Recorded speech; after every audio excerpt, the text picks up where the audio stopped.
Di atas batu kebenaran yang teguh, kami melangkah dengan hati yang rindu. Bukan sekadar kata namun hidup yang baru. Alkitab membimbing menembus yang semu. Alkitab membimbing menembus yang semu.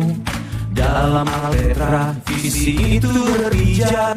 Dalam Alpetra visi itu berpijar. Anugerah reformis, hikmat pun mengajar. Sorak kemenangan, Injil di hati kita.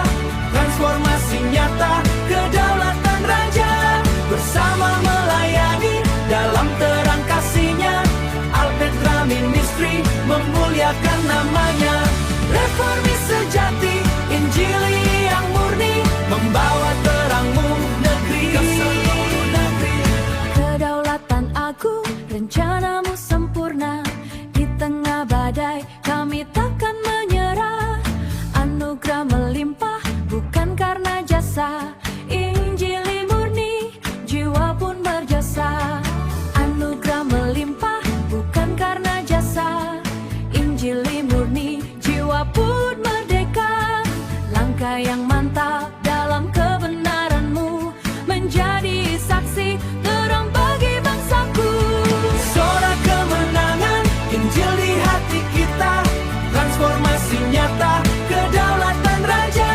Bersama melayani dalam terang kasih-Nya. Alpetra Ministry memuliakan namanya. Reformis sejati, Injil yang murni, membawa terangmu negeri ke seluruh negeri.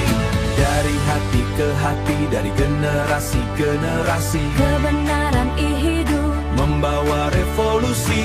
Alpetra, Alpetra, bangkit dan bersinar dalam anugerah-Nya. Sorak kemenangan, Injil di hati kita. Transformasi nyata, kedaulatan Raja. Bersama melayani dalam terang kasih-Nya. Alpetra Ministry memuliakan namanya. Reformis sejati, Injil yang murni, membawa terangmu negeri ke seluruh negeri. Alpetra Ministry, terang Injil nyata, kebenaran abadi sampai selamanya.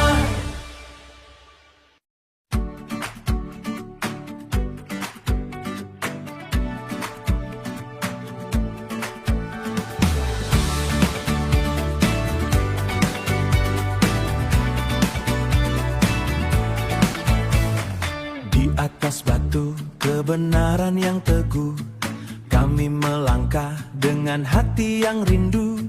Bukan sekadar kata namun hidup yang baru.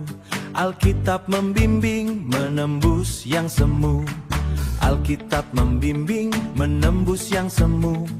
Dalam Alpetra visi itu berpijar. Dalam Alpetra visi itu berpijar.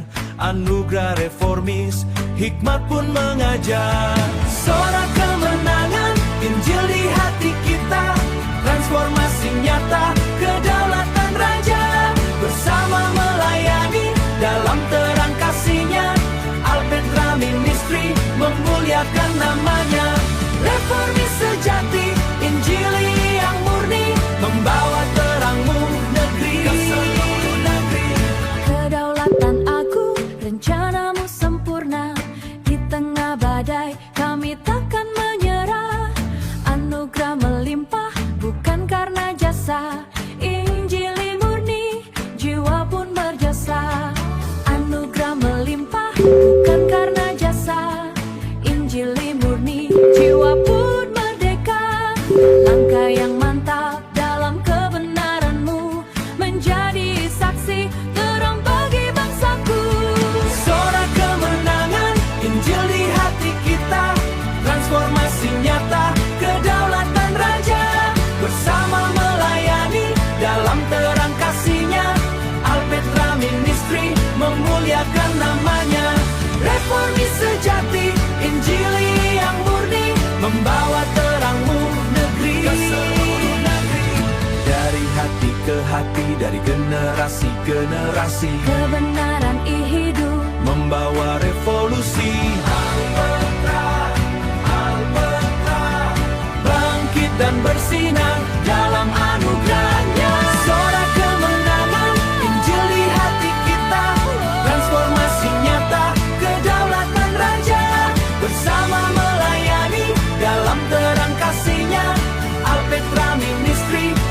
muliakan namanya. Reformis sejati, Injil yang murni, membawa terangmu negeri ke seluruh negeri. Alpetra Ministry, terang Injil nyata.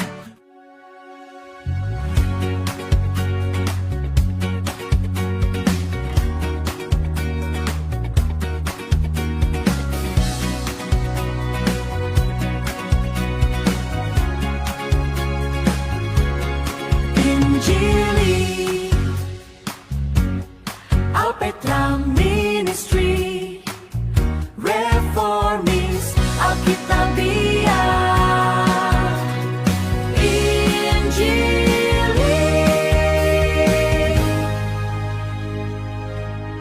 Alpetra Ministry, Alpetra Ministry, Reformis, Alkitabiah, Alkitabiah, lambang Alpetra Ministry, Alpetra Ministry, Reformis, Alkitabiah, Injili.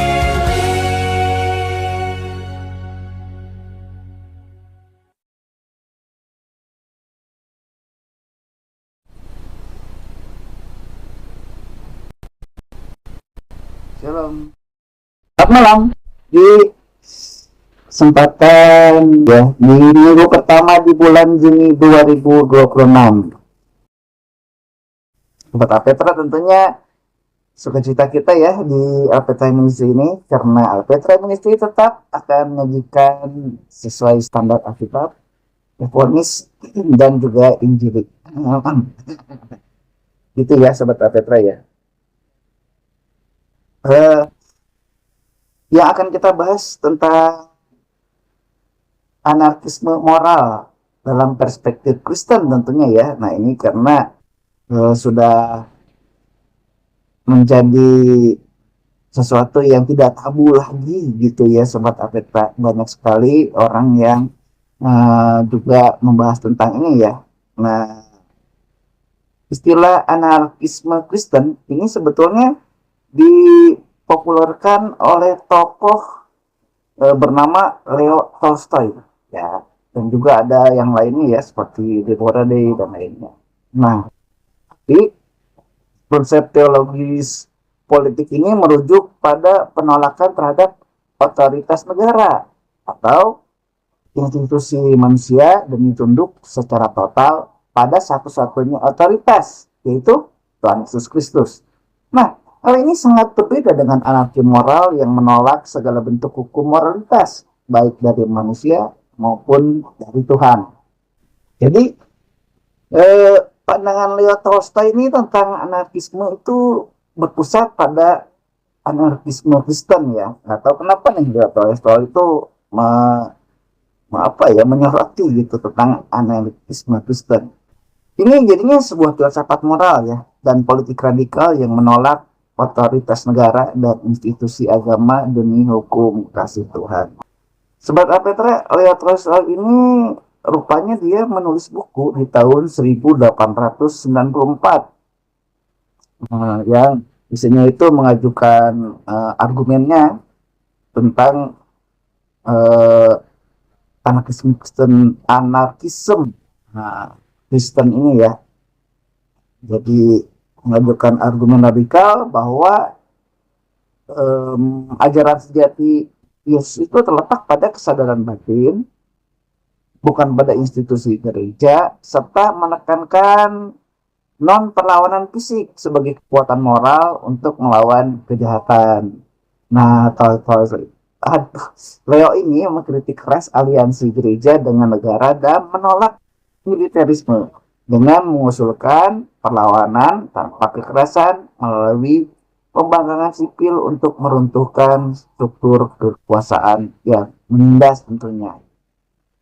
Jadi dalam pandangan Kristen yang berdasarkan Alkitab, anarki moral adalah penolakan terhadap hukum objektif Allah yang menghasilkan kekacauan rohani dan sosial akibat manusia menetapkan standar kebenarannya sendiri. Kalau kita bisa melihat, Alkitab itu sudah sangat tegas sekali ya, secara tegas menentang kondisi ini tentunya. Karena moralitas Kristen tidak bersikap atau bersifat relatif, melainkan eh, dasarnya, pondasinya pasti langsung pada karakter Allah yang mutlak, kudus, dan adil. Pandangan Alkitab, apa poin-poinnya mengenai anarki moral Kristen ini ya?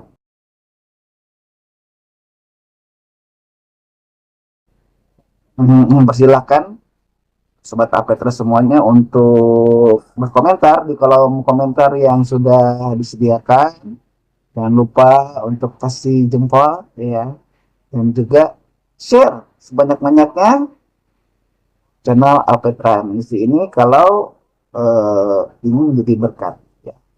Dan yang belum subscribe, subscribe dulu supaya tidak ketinggalan pengajaran-pengajaran yang akan menambah wawasan Kristen kita di Apetra Ministry ini. Nah, Sobat Apetra, jika ya mungkin berkenan mendukung pelayanan kami, ya bisa lihat di kolom deskripsi ya. Saya siapkan supaya bisa Sobat Apetra ikut berpartisipasi dalam pelayanan Apetra Ministry ini. Lihat di deskripsi, di sana ada nomor di aplikasi Dana yang bisa Sobat Apetra gunakan. Selanjutnya untuk pelayanan Apetra Ministry juga kami bersedia untuk melayani jika Sobat Apetra mau panggil Bapak Pendeta Heri ya untuk khotbah atau untuk seminar, untuk pelayanan di komunitas atau gereja Sobat Apetra berada. Silakan bisa hubungi kami melalui email Apetra Ministry atau juga bisa DM ke Instagramnya Apetra Ministry. Sana di Instagramnya memang belum terlalu banyak kontennya ya. Harap malum karena adminnya sendiri jadi repot juga ya. Tapi semua itu kita persembahkan atau kemuliaan nama Tuhan Yesus. Gitu ya Sobat Apetra ya.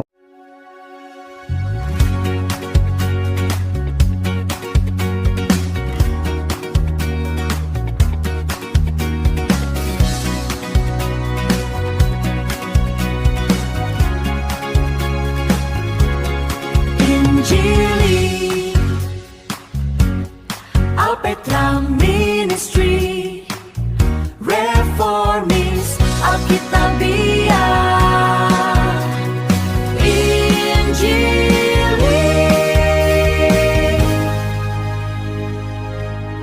Alpetra Ministry Alpetra Ministry Reformis Alkitabiah Alkitabiah Lawan Alpetra Ministry Alpetra Ministry Reformis Alkitabiah Injili. Membahas di kesempatan kali ini adalah anarki moral ya dalam kekristenan. Nah ini juga berkaitan dengan pudarnya etika Kristen atau dalam seumumnya mungkin adabnya. Jadi tadi udah saya jelaskan di awal, anarki moral itu kondisi runtuhnya standar etika dan nilai bersama dalam masyarakat. Jadi sehingga menyebabkan setiap individu itu bertindak berdasarkan kebenaran subjektifnya masing-masing. Maka saya bikin judulnya semuanya jadi merasa paling benar ya.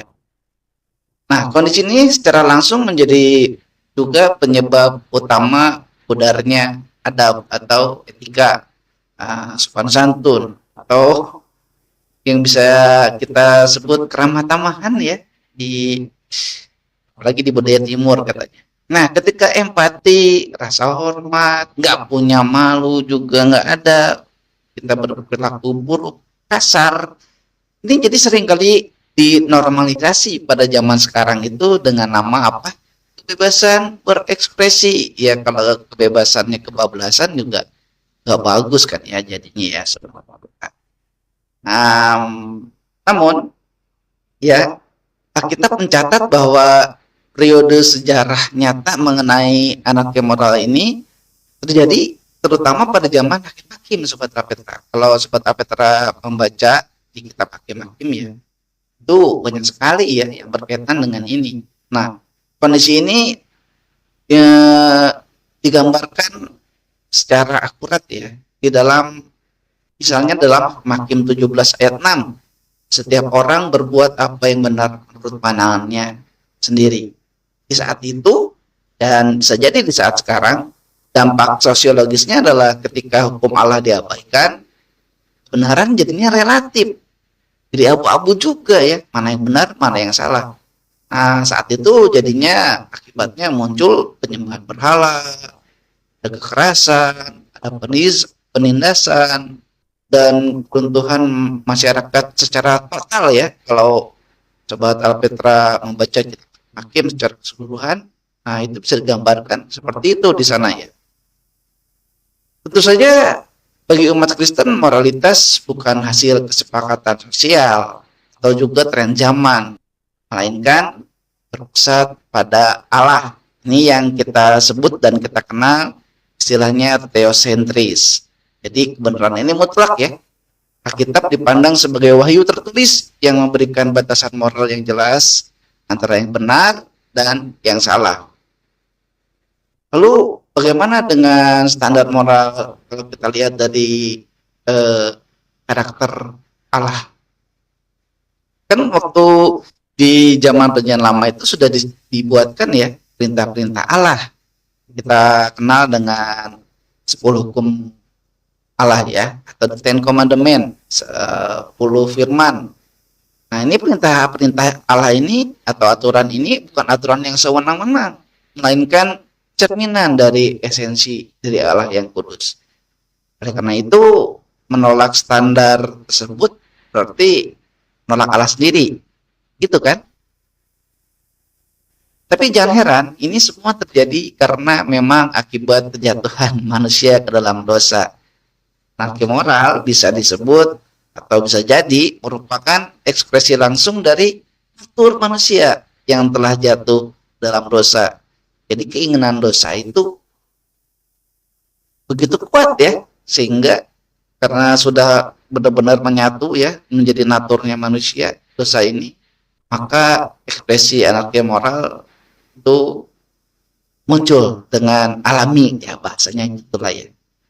Coba kita lihat, padahal ini ayat hafalan pasti udah pada tahu semua ya, di Roma 3 ayat 23 kan udah jelas ya, dosa telah merusak hati, pikiran, dan kecenderungan moral manusia. Dan juga kalau lihat di ayat lainnya di kitab Roma dibilang tidak ada orang yang benar, seorang pun tidak kan. Nah itu makanya ya, jadi karena natur manusia cenderung egois dan korup, manusia tidak bisa diandalkan untuk menentukan moralitasnya sendiri tanpa tuntunan Roh Kudus dan firman Tuhan. Nah, Sobat Petra, kita juga sebagai warga negara, tadi karena disebutkan juga secara sosiologis pasti ini akan berpengaruh ya. Kita juga tentunya kalau kita lihat di kitab Roma pasal 13 ya, ayat 1 sampai 7. Di situ kita bisa belajar bahwa Alkitab juga menegaskan Allah tetap menetapkan struktur otoritas pemerintah di bumi demi menjaga ketertiban umum sebenarnya ya. Alkitab menyatakan bahwa pemerintah didesain, dikehendaki oleh Allah untuk menegakkan keadilan, memberi penghargaan pada yang baik, dan menghukum yang jahat. Simpel kan? Itu simpel banget. Seperti halnya kalau kita berprestasi, kita dapat hadiah, gelar juara. Tapi kalau kita berbuat sesuatu yang kriminal, maka kita akan mendapatkan hukuman tentunya. Nah, sebenarnya otoritas sipil ini berfungsi sebagai benteng penahan agar masyarakat tidak jatuh dalam kekacauan atau anarki moral yang tidak terkendali. Kebebasan Kristen bukanlah kebebasan tanpa batas, Sobat Apetra. Ya, ini penting ya kita perhatikan ya, karena banyak orang yang menyalahartikan konsep grace misalnya, kasih karunia. Dan grace ada juga karunia yang berlebihan katanya tentang kasih karunia ini sangat banyak disalahartikan ya, dan kita sudah bahas di podcast kita ya sebelumnya, baik dengan Bapak Pendeta Heri juga dengan Bapak Pendeta Yan Antoni ya. Jadi kebebasan atau free will dalam Kristenan juga seolah jadi lampu hijau untuk hidup sesuka hati. Nah, ini yang bisa diistilahkan anarki moral. Jadi kalau kita lihat di Alkitab dalam Galatia 5 ayat 13, kita diingatkan Galatia 5 ayat 13 itu isinya, saudara-saudara, memang kamu telah dipanggil untuk merdeka, tetapi janganlah kamu mempergunakan kemerdekaan itu sebagai kesempatan untuk hidup dalam dosa, melainkan layanilah seorang atau yang lain oleh kasih. Nah, kalau bicara hukum kasih, semua juga sudah hafal ya. Hukum kasih ada dalam Matius 22 ayat 37 sampai 39, ayat 40 bahkan ya. Jadi kalau demikian, sebetulnya hukum kasih itu tidak membatasi. Justru kebebasan sejati dalam Kristus itu memerdekakan manusia dari perbudakan dosa, supaya mampu menaati hukum tertinggi, yaitu mengasihi Allah dan mengasihi sama manusia. Nah, buat Petra, Alkitab juga mencatat ya. Kalau saya sih perangkumnya ya ini yang saya jadikan judul ya, situasi ini, anarkis moral ini secara kekristenan ya. Saya merangkumnya dalam sebuah kalimat, setiap orang melakukan apa yang benar menurut pandangannya sendiri. Bagaimana dengan dampaknya? Mari kita telusuri bersama-sama apa yang menjadi dampaknya dari anarki moral ini ya. Ya, Sobat Petra, kita lanjutkan lagi pembahasan kita ya. Tadi Sampai kepada poin akan dibahas oleh saya tentang, namun sebelum masuk ke dampaknya, tentunya kita juga perlu mengetahui apa saja faktor penyebabnya ya, atau akar penyebab dari terjadinya apa namanya perspektif moral ini ya. Nah, tentu saja ada faktor lain juga faktor rekayasa ya. Faktor alami anarkis moral ini bisa terjadi karena pergeseran zaman ya, karena zaman kan sudah berubah. Zaman sekarang ini ya udah serba digital juga ya, sehingga gampang sekali orang mendapatkan informasi yang itu fake atau hoax itu lebih cepat ya, sehingga terprovokasinya juga lebih cepat juga gitu. Nah, itu karena teknologi sih ya. Akan pasti ada sisi positif dan negatifnya ya dari setiap perkembangan teknologi. Dan juga ini akan terjadinya krisis kepercayaan masyarakat terhadap institusi atau seseorang yang ditokohkan sebagai penjaga moral misalnya ya. Itu juga bisa jadi penyebab fenomena anarkisme moral ini bertumbuh. Lalu faktor rekayasanya itu karena ada kepentingan, karena ada tujuan tertentu, bisa saja kan jadi diciptakan seperti ini. Nah, kita akan melihat ya dampak dari anarkisme moral ini dalam perspektif Kristenan ya. Yang pertama, jadinya krisis generasi yang mengenal akan Tuhan ya. Bisa jadi juga dengan adanya putusnya iman ya. Ini sebenarnya berlaku bagi siapapun ya yang memiliki iman, kepercayaannya masing-masing gitu. Nah, jadinya imannya tergoncangkan sehingga terputus dan mencari hal yang lainnya ya, atau yang dia pandang kepercayaan, atau boleh saya sebutkan agamanya berpindah gitu. Karena ketiadaan pengenalan Tuhan. Sobat Apeta, generasi baru yang tumbuh setelah kematian Yosua tidak mengalami langsung dijat padang gurun. Hanya ya, jadinya hilang tuh tentang imannya kepada Tuhan. Juga yang terjadi pada saat di zaman Perjanjian Lama ya, kita lihat dari Alkitab karena ini kita perspektif Kristen ya. Shema itu tentang mengajarkan kesehatan alam ulang. Terus juga Shema ini mulai pudar gitu, malah semakin pudar ya. Jadi ya saya sih tidak bisa menyebutkan bahwa ini kegagalan para orang tua Kristen ya untuk mengajarkan hukum Taurat pada anak-anak mereka, enggak ya. Tapi ini karena akibat itu tadi ya, ada faktor alami, ada faktor rekayasa, sehingga kalau nggak punya iman yang kuat, sama seperti umat Israel saat itu, jadi dengan cepat sekali melupakan Tuhan ya. Jangankan dalam waktu yang lama, dalam waktu singkat saja, ketika Musa menerima 10 hukum Taurat sebagai aturan agar tunduk ke orang-orang Israel ini kepada perintah-perintah ya, yaitu kepada anak, ini kan artinya memerintah ya. Jadi ketika Musa naik ke gunung Sinai menerima 10 hukum, dalam waktu singkat saja orang Israel itu bisa berubah. Langsung mereka membuat lembu emas dan lain sebagainya, kejahatan di mata Tuhan ya. Gampang sekali meninggalkan Tuhan. Jadi zaman sekarang ya kita juga tidak bisa memungkiri ya hal itu terjadi ya, apalagi banyak sekali sekarang hal-hal yang bisa mempengaruhi kita bertindak menjadi kakak seolah-olah menganut nasionalisme moral ini gitu.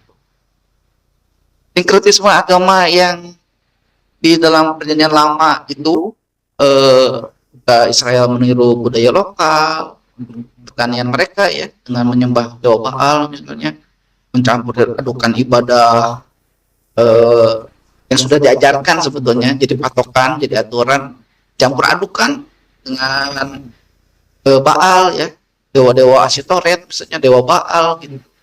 Nah ini memicu murka Tuhan yang pasti ya, karena umat Israel ternyata tidak tunduk ya, tapi dia melawan ya, melakukan anarkisme terhadap Allah gitu, melawan pemerintah, maksudnya melawan otoritas Allah, melawan aturan-aturan yang ditetapkan oleh Allah. Tentu saja ini sangat penting ya untuk kita perhatikan, dan juga kita bisa melihat ada perbedaan antara objek otoritas yang ditaati dalam anarkisme ini. Dalam anarkisme moral ya, secara Kristen itu, anarkisme Kristen itu kan penolakan terhadap otoritas politik ya, demi supaya apa, tunduk mutlak kepada Allah. Misalnya otoritas itu terjadi pada Daniel ya, dan 3 sahabatnya ya, dia harus tunduk kepada Allah dan dia tidak mau menyembah apa yang diperintahkan oleh raja saat itu ya, yaitu menyembah patung, nggak mau. Nah ini anarkisme itu, Kristenan itu ya, dia lebih tunduk mutlak kepada hukum Allah secara lebih buta tentunya ya, kalau mungkin bisa dibahasakan demikian ya. Sedangkan anarki moral adalah penolakan terhadap hukum moral Allah demi menjadikan dirinya sebagai standar kebenaran. Nah, jadi kalau kita lihat tadi dari definisi dasarnya ya, kita bisa melihat bahwa sikap terhadap hukum dan aturan itu kalau dalam kekristenan ya sangat taat pada hukum moral Allah, yang mempraktekkan kasih, anti kekerasan atau fasivisme, lebih cinta kepada perdamaian, saling berbagi, betul-betul mewujudkan keadilan sosial sesuai dengan perintah Injil yang pastinya ya. Sedangkan anarki moral itu melanggar semua hukum. Jadi seperti yang tadi di awal dijelaskan, menghasilkan apa, kebebasan yang bablas, kebebasan tanpa batas yang berujung pada kekacauan, penindasan, kriminalitas, dan kehancuran tatanan sosial pastinya ya, karena ini semua masing-masing punya nilai atau value kebenarannya sendiri sih ya. Jadi esensi kebenarannya itu kabur. Kan kalau di kekristenan kan secara anarkisme Kristen, kebebasan itu kemerdekaan dari penindasan struktur duniawi. Ya, penindasan ini biasanya misalnya ya ada pemerintah yang korup atau kapitalisme. Jadi kebebasan adalah kemerdekaan dari penindasan struktur duniawi supaya bisa menghidupi karunia Allah dan melayani sesama tanpa paksaan.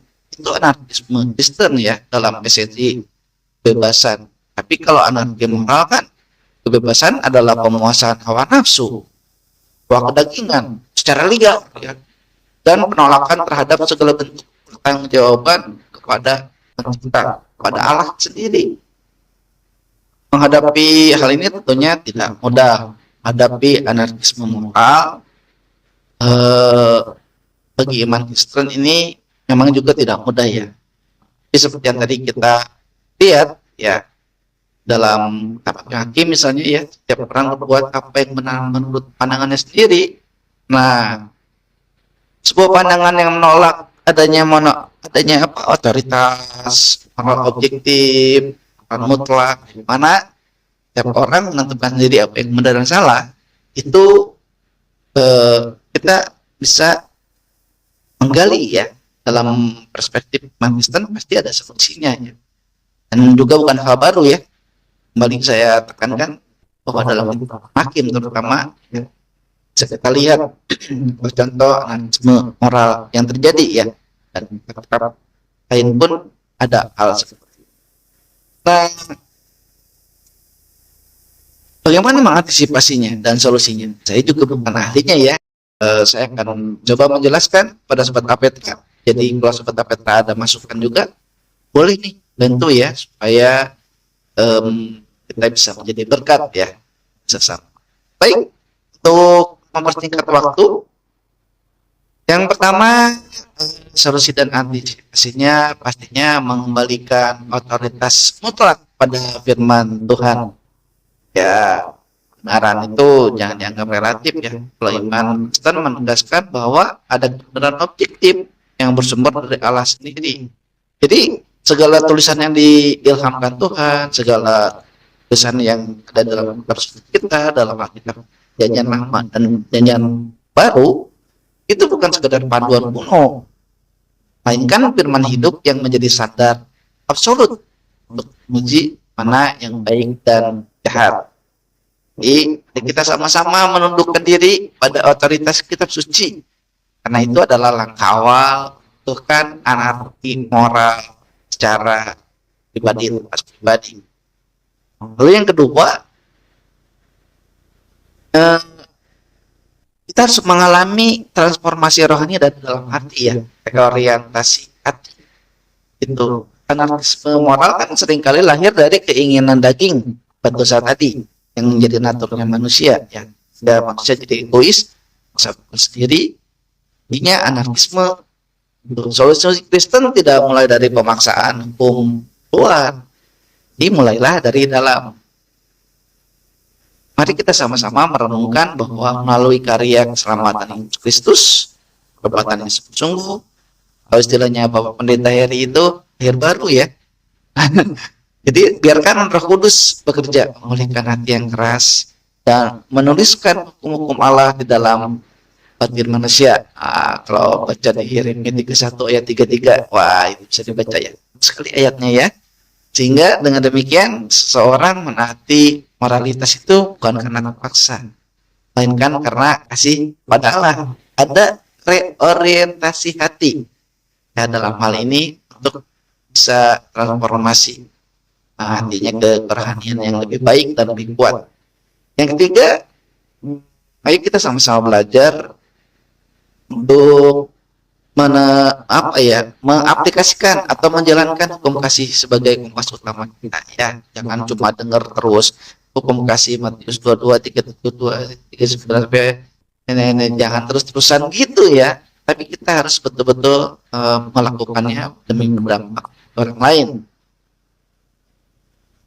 Jika prinsip ini diterapkan, moral runtuh karena egoisme gantikan dengan kasih yang tulus, yaitu mengasihi sesama kita. Yang keempat, ini yang paling penting ya, komunitas itu harusnya sebagai oase, gereja terutama ya, bisa membangun, menjaga lingkaran sosial, ya, dalam menjunjung etika, sehingga ada support system untuk tetap mempertahankan kebersihan atau kemurnian ya di tengah lingkungan yang makin toksik ya, istilahnya zaman sekarang gitu ya, toksik ya. Jadi kalau kita bisa lihat ya di dalam Ibrani 10 ayat 24 sampai 25 itu kita bisa melihat bagaimana gereja berfungsi sebagai komunitas yang memberikan akuntabilitas, saling menegur dengan kasih dan saling membangun. Jadi dalam komunitas, dalam gereja yang sehat nih, seharusnya ya setiap orang yang di dalamnya sebagai anggota itu saling menjaga supaya tidak jatuh.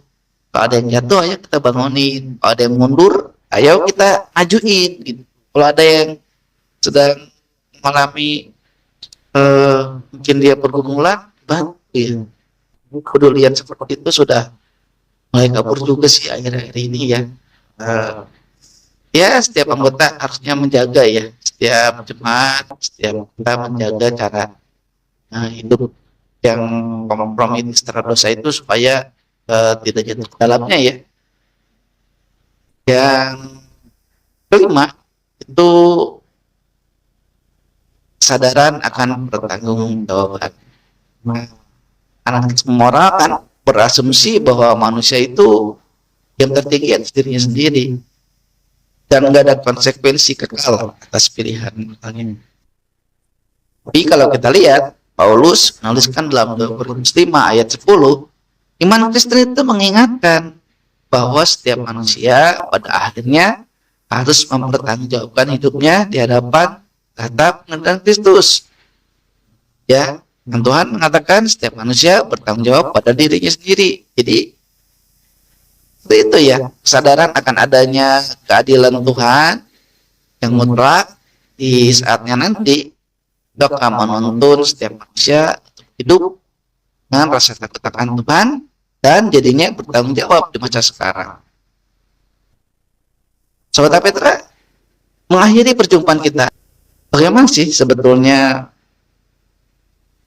dalam hal ini ya, ini jadi mengakhiri perjumpaan kita menghadapi anarki moral bukanlah tugas membalikan keadaan dunia, membalikan telapak tangan atau dalam sekejap, dalam semalam, melainkan komitmen untuk menjaga kekerasan kita dan adab kita ya dalam lingkungan yang toksik ini ya. Kalaupun ada anomali ya, seperti anarkisme ini yang mementingkan diri sendiri, anarkisme Kristen ini kayaknya bisa memfilter ya, menjaga adab kita dalam lingkungan yang toksik. Sama masih ada keluarga yang kuat ya, individu keluarga kita tentunya ada harapan untuk merestorasi adab di tengah masyarakat kita. Tetapi solusi terhadap Kristenan, terhadap anarkisme moral bukanlah legalisme yang kaku sekadar menaati peraturan, melainkan pemberesan relasi dengan Allah. Ketika manusia mengakui Allah sebagai otoritas tertinggi dalam hidupnya, kebebasan yang miliki tidak lagi digunakan untuk memuaskan ego, melainkan untuk memuliakan Allah dan melayani bersama. Baik Sobat Petra, demikian yang bisa saya sampaikan ya. Semoga di lain waktu kita bisa sama-sama kembali berjumpa dalam topik dan pembahasan yang menguatkan iman Kristen kita. Makasih. Sampai sini dulu. Tetap cinta Tuhan, cinta keluarga dan jaga kesehatan. Shalom.